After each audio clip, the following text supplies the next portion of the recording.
ನಮಸ್ಕಾರ ಫ್ರೆಂಡ್ಸ್, ನೀವು ಬೆಂಗಳೂರಿನಿಂದ ಹೈದರಾಬಾದ್ಗೆ ಹೋಗಬೇಕಾದ್ರೆ ದಾರಿ ಮಧ್ಯದಲ್ಲಿ ಗೂಟಿ ಅನ್ನುವಂತಹ ಒಂದು ಊರು ಬರುತ್ತೆ. ನಾನಿವತ್ತು ಮರೆತು ಹೋದ ವಿಜಯನಗರ ಸ್ಮಾರಕಗಳನ್ನು ಹುಡುಕೊಂಡು ಆ ಊರಿಗೆ ಬಂದಿದ್ದೀನಿ. ಇಲ್ಲೊಂದು ಕೋಟೆ ಇದೆ. ಆ ಕೋಟೆಯನ್ನು ಕಟ್ಟಿಸಿದವರು ಕನ್ನಡಿಗರು. ಅದೇ ಕೋಟೆ ಮುಂದೆ ಕನ್ನಡಿಗರ ನಾಶಕ್ಕೂ ಕೂಡ ಕಾರಣವಾಯಿತು. ಆ ಕೋಟೆಯನ್ನು ನಾವು ಇವತ್ತು ನೋಡೋಣ. ನೋಡಿ ಫ್ರೆಂಡ್ಸ್, ನೀವು ನೋಡ್ತಿರುವಂಥದ್ದು ಗುತ್ತಿಯ ಒಂದು 5 ಬೆಟ್ಟಗಳ ಮೇಲೆ ಕಟ್ಟಿರುವಂತಹ ಒಂದು 15 ಕೋಟೆಗಳ ಸಂಕೀರ್ಣವನ್ನು ನೀವು ನೋಡ್ತಾ ಇದ್ದೀರಾ. ನೆಲಮಟ್ಟದಿಂದ ಒಂದು ಅರ್ಧ ಕಿಲೋಮೀಟರ್ ನಡ್ಕೊಂಡು ಹೋದ್ರೆ ಈ ಒಂದು ಕೋಟೆಯ ಬಾಗಿಲು ಸಿಗುತ್ತೆ. ಇದನ್ನ ಇಂಡೋ ದಖನ್ನಿ ಶೈಲಿಯಲ್ಲಿ ಕಟ್ಟಿದ್ದಾರೆ. ಇದನ್ನು ಕಟ್ಟಿದಂಥವರು ನಮ್ಮ ಚಾಲುಕ್ಯ ದೊರೆಗಳು. ಅದಾದ ನಂತರ ನಮ್ಮ ವಿಜಯನಗರದ ದೊರೆಗಳು ಇದನ್ನು ಅಭಿವೃದ್ಧಿಪಡಿಸ್ತಾರೆ.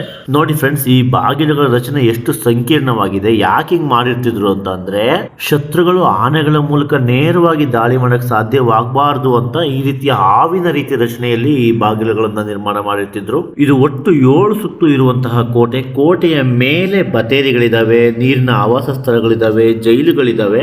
ಈ ಬತೇರಿಗಳನ್ನ ಏನಕ್ಕೆ ನಿರ್ಮಾಣ ಮಾಡ್ತಿದ್ರು ಅಂದ್ರೆ, ಇಲ್ಲಿ ನಿಂತ್ಕೊಂಡು ನೋಡಿ ಶತ್ರುಗಳು ಯಾವ ದಿಕ್ಕಿನಿಂದ ಬರ್ತಿದ್ದಾರೆ, ಎಷ್ಟು ಜನರು ಬರ್ತಿದ್ದಾರೆ ಅಂತ ನೋಡ್ಕೊಂಡು ಇಲ್ಲಿಂದ ದಾಳಿ ಮಾಡೋಕ್ಕೋಸ್ಕರ ಈ ಬತೇರಿಗಳನ್ನ ನಿರ್ಮಾಣ ಮಾಡಿರ್ತಿದ್ರು. ಬಹುಶಃ ಈ ಜೈಲುಗಳನ್ನ ರಾಜಕೀಯ ಕೈದಿಗಳನ್ನ ಬಂಧಿಸೋಕ್ಕೋಸ್ಕರ ನಿರ್ಮಾಣ ಮಾಡ್ತಿದ್ರು ಅನ್ಸುತ್ತೆ. ನೋಡಿ ಫ್ರೆಂಡ್ಸ್, ಈ ಕೋಟೆ ಎಷ್ಟು ಅಭೇದ್ಯವಾಗಿದೆ ಅಂತಂದ್ರೆ, ಇಲ್ಲಿ 5 ಬೆಟ್ಟಗಳ ಮೇಲೆ ಕೋಟೆಗಳನ್ನು ನಿರ್ಮಾಣ ಮಾಡಿದ್ದಾರೆ. ಟಾರ್ಗೆಟ್ ಎಲ್ಲಿದೆ, ನಾವು ಎಲ್ಲಿಗೆ ದಾಳಿ ಮಾಡಬೇಕು ಅಂತಾನೆ ಶತ್ರು ಸೈನಿಕರಿಗೆ ಫುಲ್ ಕನ್ಫ್ಯೂಸ್ ಆಗ್ಬಿಡ್ತಿತ್ತು. ಅಷ್ಟೊತ್ತಿಗೆ ಇಲ್ಲಿ ಇವರು ಮೇಲಿಂದ ದಾಳಿ ಮಾಡಿದ್ರು. ಆ ರೀತಿಯ ಡಿಸೈನ್ ಅನ್ನ ಈ ಒಂದು ಕೋಟೆಯಲ್ಲಿ ಮಾಡಿದ್ದಾರೆ.